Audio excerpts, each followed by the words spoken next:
Despite the enormous problems Michael had growing up with his family in the spotlight, Michael desperately wanted a new family of his own. And in 1994, while the accusations of pedophilia swirled around him, Michael married Lisa Marie Presley. The wedding took place secretly in the Dominican Republic, and for almost 2 months, publicists denied they were even married. People were immediately suspicious. It seemed to me that from a psychological sense, watching it, that the relationship and marriage with Lisa Marie Presley was just a sham. Why would Lisa Marie marry him? I still couldn't imagine those two having much of a romantic relationship, but maybe they did. The kiss on MTV was ridiculous. It was said afterwards that Lisa Marie wiped her lips. I think for both of them, it was to help them publicly. He had a lot of stuff going on, and I think him to be married to a woman would have helped him. And also, she grew up in strange circumstances. Her father was, the most famous man on the planet. Her life wasn't normal. Michael Jackson's life wasn't normal. There you've got perhaps a meeting of two minds. And just think, nobody thought this would last. But it didn't last long. 2 years later, Lisa Marie filed for divorce citing irreconcilable differences. And while some people raised eyebrows at the abrupt and mutual separation, the real shock came soon after, when media reports broke that Michael had married a nurse named Debbie Rowe. Debbie was pregnant with his child. Michael Jackson did the right thing last night and married her. There was definitely a purpose behind those marriages. I'm not sure if it was a marriage out of love. With Debbie Rowe, he wanted kids. Oh, yeah, he always talked about that. At some point in his life, he wanted to get married and have kids. He loved kids. They met at Arnold Klein, who's Michael Jackson's dermatologist. She was the nurse. They got chatting. I'm not sure if they were in love. Maybe they were, but I don't think it's a standard marriage. Once again, Michael was married in a private overseas ceremony, this time on the Australian leg of the History World Tour. He needed a reputation boost. He'd married Lisa Marie Presley, the King's daughter. That was falling apart. He needed children. He obviously made her an offer, which was obviously quite remarkable. And, Debbie took up that offer to bear his children.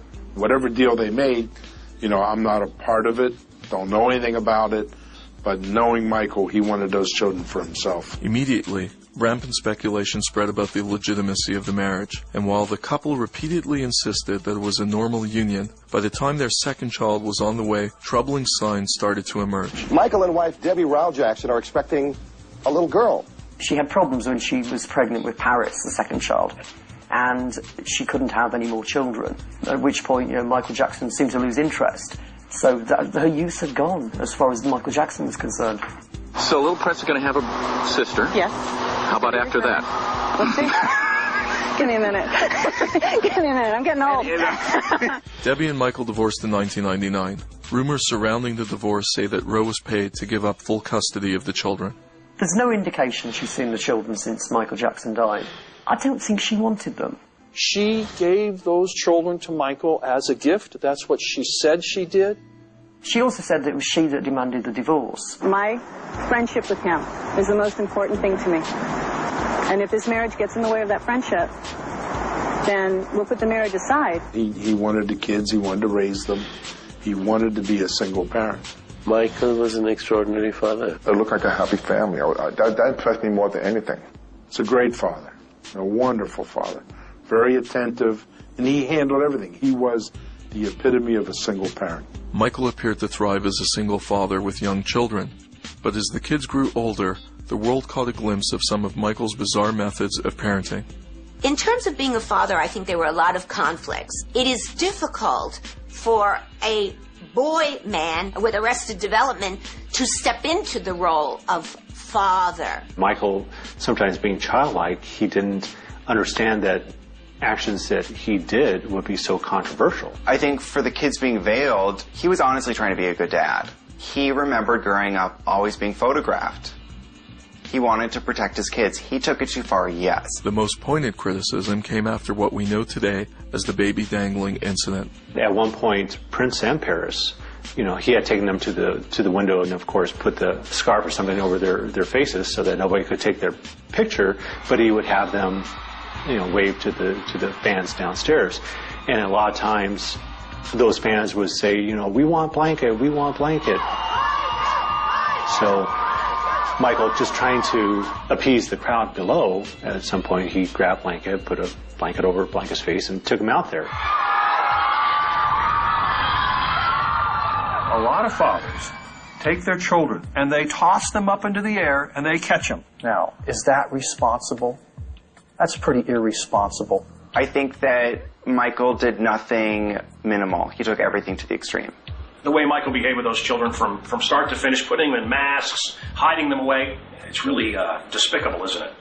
Was it the smartest thing to do? Well, no, obviously not. He was trying to show the crowd below his child. In his exuberance, in his excitement, he did something which was irresponsible. He recognized it as irresponsible afterward, but he did it. As the years went by and curiosity about the children increased, people started to question whether Michael was really the biological father. Of course, Michael always claimed they were his kids, but it's obvious by looking at them that they don't seem to have any of the features genetically that Michael had when he was younger, pre-plastic surgery. And so there's a lot of suspicion about whether or not they were really his kids. Throughout my investigation, I discovered that Michael was rumored to have solicited numerous sperm donors throughout the years, including Mark Lester, Arnold Klein, Marlon Brando, Omar Body, Johnny Cochran, Chris Tucker, and the late actor Robert Urich. A British child actor, Mark Lester, he came out and said that he was the father. I believe that Paris could be my daughter, and I'd be willing to take a paternity test. Michael Jackson asked me in a private conversation whether I would be willing to donate sperm on his behalf. Best of my opinion, I believe Michael is the biological father. He told me he was. I have to take his word for it. Debbie Rowe has told me that he was. I have to take her word for it. Michael always told me that he was the dad of Prince and Paris. There was a surrogacy whereby Blanket, who was Prince Michael II, was born. Everyone has a different theory about who the biological father is for each of Michael's children. The most pointed speculation I found suggested that Blanket is the son of Omar Body, a Norwegian performer who Joe Jackson once claimed was actually Michael's illegitimate son. Others see a resemblance between Prince and Paris Jackson to Dr. Arnold Klein. Although Klein has admitted to once donating sperm, he has also stated that to the best of his knowledge, they are not his kids. Looking at pictures of Harriet and Paris, there's a very strong resemblance between the two of them.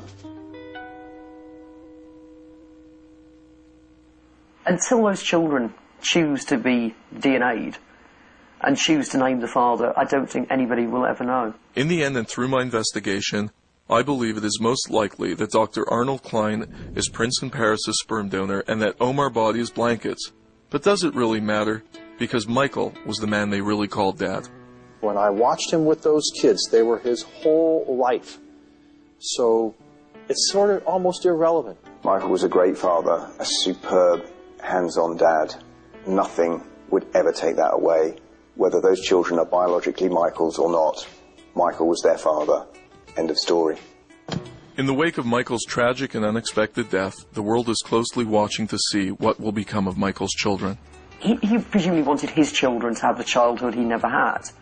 And yet, his actions, I have to say, in, sleeping, not sleeping, taking pills. Wouldn't you think he would have thought about those kids a little more? I mean, a guy that does that to his kids, can you really respect that guy? These kids are going to be okay because they're surrounded by family and love. I think we are all waiting with great anticipation to see what comes from Michael's children. I have seen Blanket bust a move a couple of times in the kitchen. They're highly intelligent, the children, and they're very artistic and very creative. Their daddy made sure of all of those elements. But you never know. You never know. If I had a son or a daughter, I said, by all means, be my guest. Step right in there. If you want to do it, do it. Because to me, nothing's more important than making people happy. Those people who facilitated this, they know who they are. He will become even more of an icon because he died when he did.